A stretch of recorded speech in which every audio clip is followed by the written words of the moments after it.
بونجور، شلونكم سناب شات؟ شخباركم؟ شكو ماكو؟ اي نو اني ساحبة عليكم، واي نو انكم مشتاقين لي، انا هم مشتاقة لكم، بس واضح من شكلي which is انا اسفة اني طلع عليكم هذا الشكل. اني حاليا فترة انهيارات. اليوم اخر يوم اني بتركيا. I'm leaving the country. مسافرة باكر ودامر بمرحلة انتقالية بحياتي، حرفيا علي ضغط مو طبيعي من كل النواحي.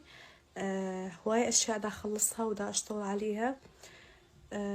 خلاص يعني ما عندي وقت اتنفس، فهمتوا؟ فما دا اقدر اكون وياكم. انا كلش اسفة، كلش يعني نفسي شي طول الوقت اصور لكم، بس the thing is اني ما دا افرغ. فحبيت اسلم عليكم، اعطيكم ابديت عن حياتي. ان شاء الله خلال 3-4 ايام خلينا نقول حنكون مستقرين، نقدر نحكي انا وياكم.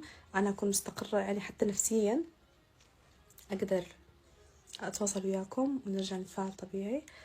فادعوا لي وطمنوني عنكم، شلونكم؟ شخباركم؟ شكو ماكو؟